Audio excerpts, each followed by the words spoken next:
Esta es la predicación correspondiente al domingo 2 de abril de 2023 de la Iglesia Cristiana de Cristo Viene de Algeciras. Esta mañana el pasaje de referencia es el Evangelio de Mateo, capítulo 21, versículos 1 al 17. Este es el domingo de Ramos. Hoy es, como decimos, Domingo de Ramos y celebramos y recordamos la entrada de Jesús en la ciudad de Jerusalén, una escena que todos los evangelistas nos narran, pero que para comprender pues necesitamos conocer algunas claves primero. Pero antes, permitidme un inciso.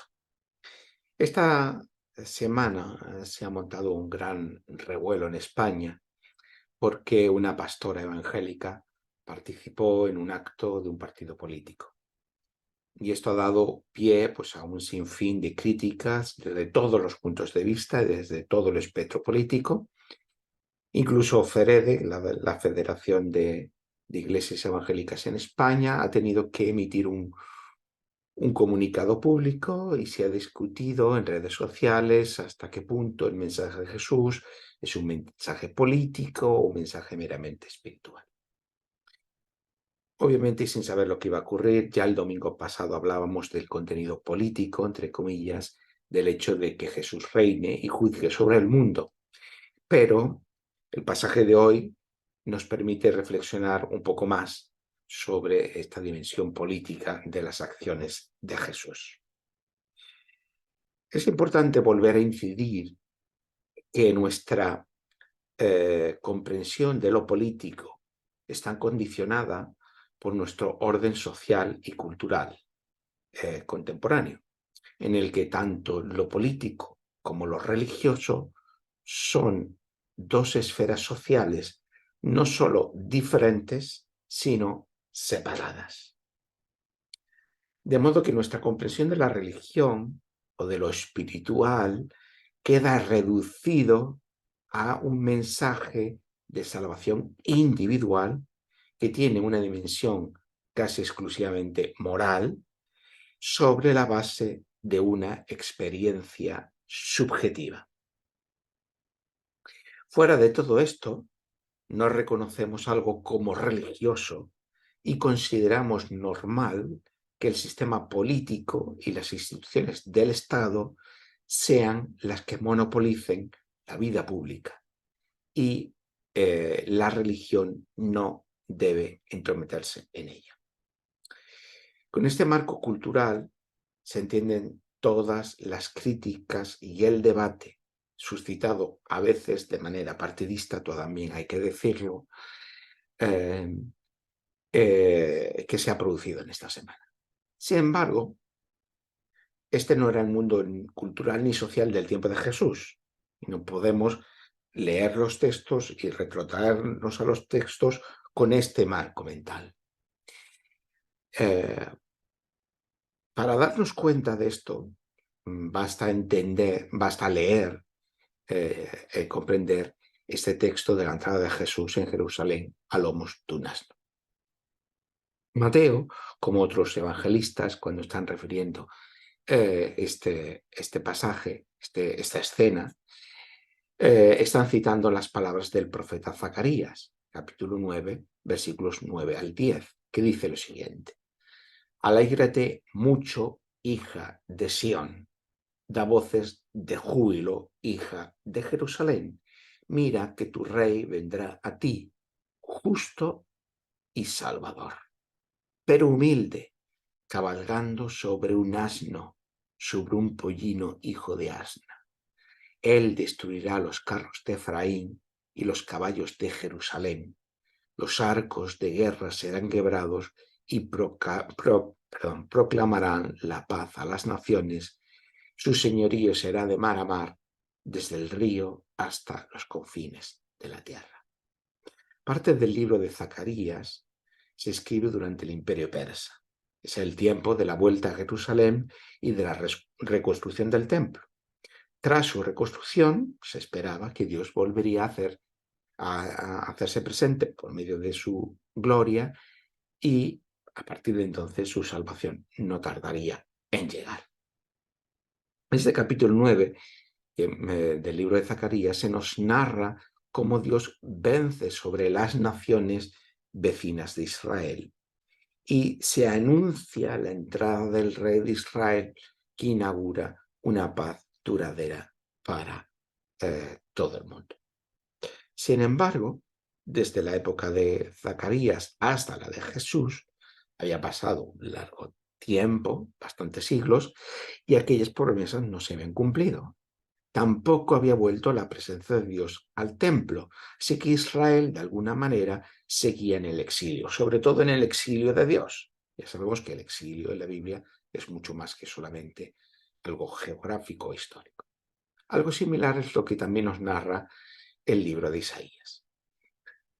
Así que no resulta extraño que este versículo 5 de Mateo, del capítulo 21 de Mateo que estamos leyendo hoy, diga: decid a la hija de Sión, tu rey viene a ti. Esto recuerda las palabras de Isaías en el capítulo 62, versículo 11, que dice: el Señor lo ha hecho oír hasta lo último de la tierra. Decid a la hija de Sión que ya viene su Salvador. Los capítulos 60, 61 y 62 de Isaías se corresponden con el anuncio de la salvación que llega a Jerusalén. En capítulo 61, versículo 1, el profeta es enviado a predicar las buenas noticias, es decir, el Evangelio, que es lo que significa la palabra, ¿no? Las buenas noticias, unas buenas noticias de que por fin Dios vuelve a su pueblo, de que por fin se va a consumar su salvación y que todo ello va a culminar en el capítulo 65, versículo 17, hasta el final del libro, con la promesa de unos nuevos cielos y una nueva tierra. El contexto de esta parte del libro de Isaías es el siguiente. Tiene que ver con que ya ha pasado el tiempo desde que el pueblo retornase del exilio y que se reconstruyesen las murallas y el templo. Así que aquellos que habían sido repatriados, que habían vuelto de Babilonia con mucha alegría y con muchas expectativas, habían visto que el cumplimiento de las promesas de Dios estaba demorando. Pero el anuncio del profeta Isaías, aquí o de esta parte del libro de Isaías, viene a decirnos: ahora se le encarga al profeta, da este mensaje, este evangelio, este mensaje de buenas noticias de que ahora por fin sí, las cosas van a ser diferentes. Dios va a volver a su pueblo, se va a cumplir sus promesas y se va a dar comienzo la nueva creación. Hay que entender que todas estas expectativas recogidas por Zacarías, el libro de Zacarías y el de Isaías, formaban parte de los patrones de pensamiento y de comportamiento de aquella multitud que acompañaba a Jesús a las puertas de Jerusalén. Como nos dice el versículo 8 del capítulo 21 de Mateo, la multitud, que era muy numerosa, tendía sus mantos en el camino, otros cortaban ramas de los árboles y las tendían en el camino. Esta multitud que está recibiendo a Jesús lo está haciendo con estas expectativas que los profetas hacía mucho tiempo habían transmitido, habían dado al pueblo de Israel. ¿Pero qué significa estas acciones entonces de la gente, de esta multitud que está recibiendo a Jesús? Pues vamos a verlo a continuación. Pero el que los evangelistas estén citando a los textos de Zacarías y de Isaías y que los estén aplicando a Jesús significa, o lo que están transmitiéndonos, es que ahora con Jesús Dios está visitando de nuevo a su pueblo. Ahora sí, estas promesas son las que están cumpliendo, que se va a abrir un nuevo tiempo de paz y de plenitud, pero que antes es necesario que Dios obtuviera la victoria por medio del Mesías sobre los enemigos de Israel y para que dé comienzo la renovación de toda la creación en un cielo nuevo y una nueva tierra. Esto es lo que implica que los evangelistas estén usando estas palabras de Zacarías y de Isaías. Por tanto, esa multitud que recibe a Jesús, poniendo los mantos, cortando las ramas de los árboles y tendiéndolas en el camino, lo que significa es que están reconociendo a Jesús como rey. Era una manera de recibir a alguien como rey. Es lo que tenemos, por ejemplo, en el segundo de los libros de los reyes, capítulo 9, versículo 13, que dice: entonces cada uno tomó apresuradamente su manto, lo puso debajo de Jehú en un trono alto, luego tocarán la bocina y gritarán: Jehú es el rey. Cuando se proclama a Jehú como rey de Israel, eh, hay estas acciones simbólicas de poner los mantos a los pies de esta persona que está reconociéndose como rey. Y eso es lo que está ocurriendo con Jesús. Por lo tanto, la multitud que está recibiendo a Jesús le está poniendo mantos y está cortando las ramas de los árboles para acompañarlo procesionalmente, es que lo están recibiendo como rey. Y esa acción no es solamente recibirlo como rey, sino como rey según las expectativas que los profetas habían transmitido. Y por lo tanto, haciendo posible es el cumplimiento de las promesas de Dios para su pueblo y para toda la creación. Por eso también, porque están recibiendo a Jesús como rey, la multitud en el versículo 9 grita, o no se nos dice, y la gente que iba delante y la que iba detrás aclamaba diciendo, iba gritando diciendo: Hosana al Hijo de David, bendito el que viene en el nombre del Señor, hosana en las alturas. Por tanto, Jesús está entrando como rey en Jerusalén, aquel rey que trae la paz a su pueblo, como lo había descrito Zacarías, pero ese rey que viene en el nombre del Señor, porque es el rey que viene a traer, a dar cumplimiento a las promesas de Dios. Y aquí se cita el Salmo 118, versículos 25 y 26, que dice: Señor, sálvanos ahora. Te ruego, Señor, que nos hagas prosperar ahora. Bendito el que viene en el nombre del Señor. Desde la casa de Dios os bendecimos. Dos cosas aquí.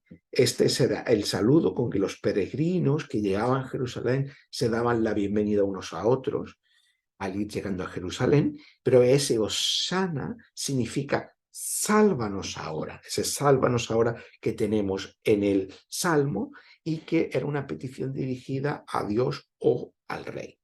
Así que es una forma en la que la multitud se dirige a Jesús con esas palabras y esos gestos, proclamándole como Rey. Además, la designación de hijo de David es una designación también claramente real. También Jesús es designado como rey.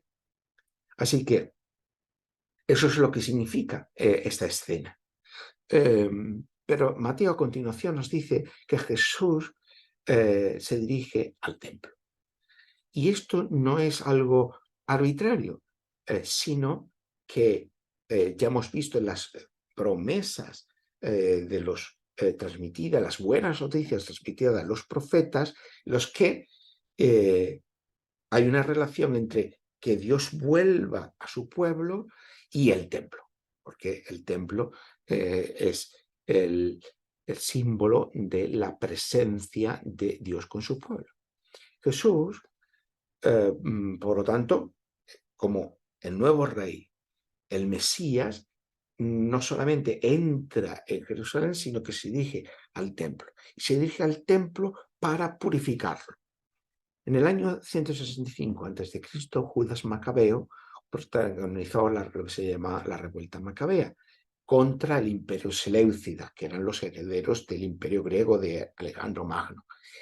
es el rey Antíoco IV, profanó el templo con un altar a Zeus, así que Judas Macabeo, tras recuperar Jerusalén, purificó el templo para recuperarlo nuevamente para el culto a Dios. Por lo tanto, en el imaginario colectivo de aquella multitud que acompañaba a Jesús y que lo estaba proclamando como rey, claro, lo que están esperando es que tome, que recupere la ciudad de Jerusalén de la mano de los romanos y que purifique el templo.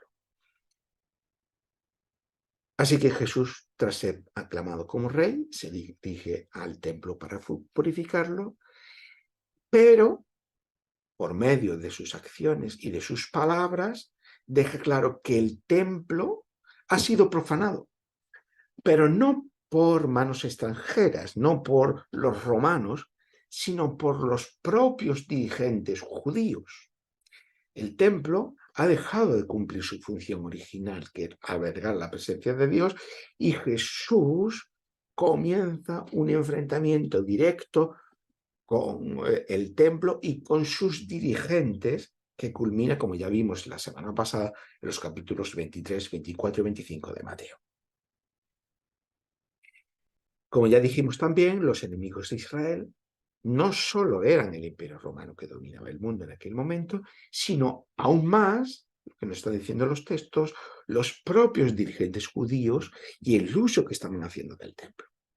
El juicio a las naciones que vimos la semana pasada se convierte en un juicio a los dirigentes que están contra el movimiento de Jesús y por tanto contra la voluntad de Dios.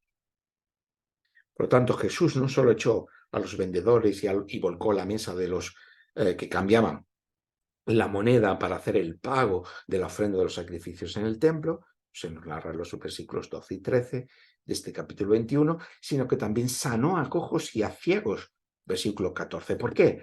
Porque los cojos y los ciegos estaban excluidos del templo. Y ahora Jesús no solo sana, sino que también permite que entren al templo. Frente a ellos están los sacerdotes y los escribas como los opositores de Jesús, que no entienden ni aceptan que Jesús sea el rey ungido de Dios y que por el contrario son los niños, aquellos que en aquella sociedad no tienen voz, los que reconocen paradójicamente a Jesús como rey frente a esta negativa de sacerdotes, saduceos y escribas de la ley. Versículos 15 y 17 de ese capítulo, 15 al 17 de este capítulo 21.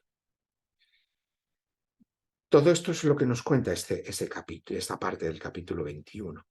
Pero si recuperamos la polémica del principio, nos podemos preguntar si esto es un mensaje político o un mensaje religioso.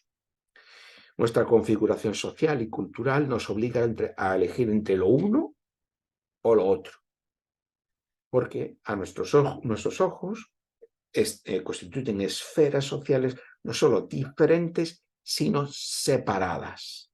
Sin embargo, esto es una oposición falsa.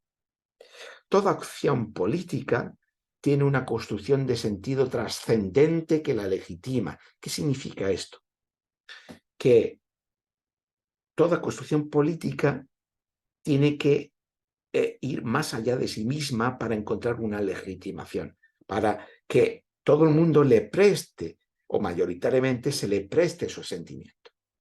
Si no es Dios, será la voluntad soberana del pueblo, será la voluntad de las instituciones políticas o la ley, la legitimación de la ley de las instituciones políticas del Estado o la de sus representantes políticos. Pero habrá una legitimación. Necesitamos de esa legitimación para que las instituciones políticas funcionen. Lo que ocurre es que si Dios desaparece del espacio político como límite de dichas instituciones políticas, estas se acabarán absolutizando y acabarán monopolizando la vida de las personas. Allí donde las iglesias cristianas se retiran, donde el espacio político queda colonizado por las instituciones seculares del Estado, lo que ocurre es que esas instituciones se acaban absolutizando y el Estado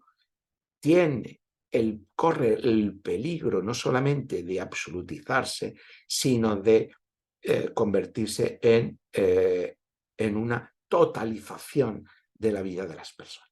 Y esto ya lo hemos visto en el siglo XX, es algo profundamente peligroso. Y desgraciadamente no estamos exentos de que estos peligros vuelvan a nuestra escena política y social nuevamente. Mucho me temo que parte de esto es lo que ya está ocurriendo. Religión y política siempre están interrelacionadas y coimplicadas. ¿Por qué? Porque toda acción política, para ser efectiva, como ya hemos dicho, tiene una legitimación trascendente, es decir, una legitimación más allá de sí misma, y todo significado religioso tiene una dimensión política porque tiene consecuencias en el aquí y en el ahora de nuestro mundo social. Jesús es declarado rey por la multitud, y esto tiene una clara dimensión política. Como rey se enfrenta a los dirigentes judíos, saduceos y fariseos, que eran dirigentes políticos, a cuenta del templo, que es una de las instituciones políticas más importantes de aquella sociedad. Pero al mismo tiempo Jesús no trae solo una acción de gobierno que se agote en la mera lucha por el poder. Jesús no está buscando el poder para quitar a los romanos de en medio o para quitar a los saduceos y a los escribas de esa influencia social y ponerse él, sino que Jesús, sus acciones son políticas, pero trae la inauguración del reinado de Dios y el cumplimiento de sus promesas, de las promesas de Dios de salvación para el mundo.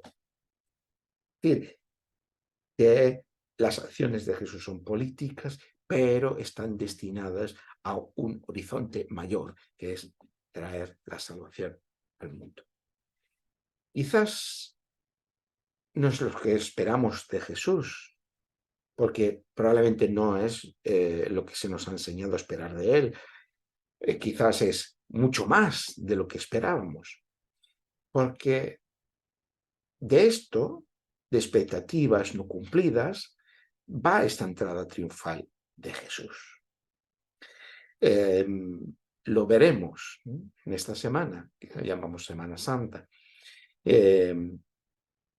Estas expectativas de esta multitud que está proclamando a Jesús como rey, al final va a ir acabándose, a ir diluyéndose. ¿Por qué? Porque después de sanar a cojos y a ciegos y de dar voz a los niños, Jesús se marcha, abandona la ciudad y se va a Betania, donde estuvo un tiempo, nos dice el versículo 17. Así termina esta escena de la entrada triunfal en Mateo. Pero claro, ¿qué clase de rey es este Jesús que no vence a los romanos y no pone a las cosas en su sitio? Y es que hay que tener en cuenta que la acción de gobierno, permitidme la expresión, más importante de Jesús aún está por llevarse a cabo. Y esa también pasa por lo más inesperado, por el camino de la cruz. Pero eso lo veremos en esta semana.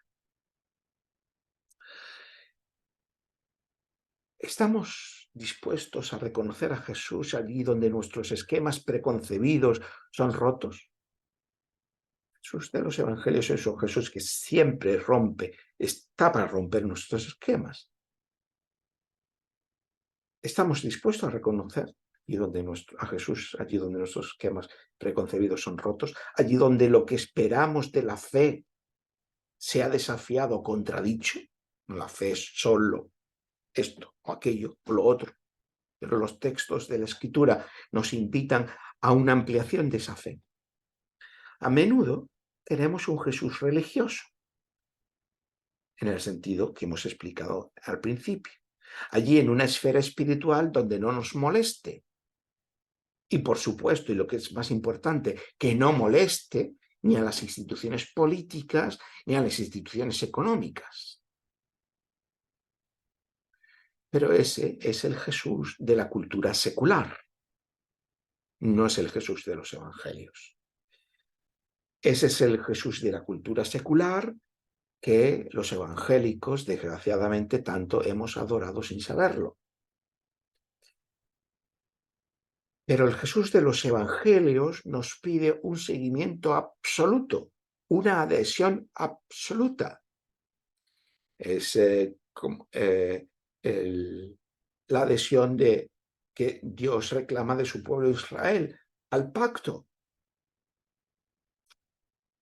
que no puede ser compartido con otras lealtades. Pues este es el seguimiento que nos pide también Jesús. Un seguimiento absoluto, como Rey y como Señor. De nuestra vida personal, sí, pero también de toda la creación, de todo el universo. Y eso significa un desafío para otro tipo de lealtades, que las relativiza, ya sea las del Estado, ya sea las del mercado, que no pueden competir con él. El problema no es que una pastora participe de un acto político, sino que lo que diga en él no sea recordar a los políticos que su poder es relativo, que no pueden usarlo para sus propios beneficios y que por encima de ellos Jesús es Señor y Salvador del universo. Y que como cristianos no prestaremos nuestro asentimiento ni nuestra aprobación incondicionalmente. Estas y otras muchas cosas se podrían decir, pero en esta mañana lo dejamos aquí. Jesús, como Rey, está entrando en Jerusalén. Como Rey está desafiando a los poderes políticos de su tiempo, igual que desafía a los poderes políticos actuales. Pero su acción de gobierno pasa por algo, por un trono que no es el trono de los poderosos, sino por un trono que es el trono de la cruz.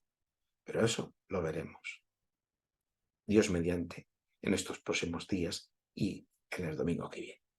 Que Dios nos bendiga mientras tanto.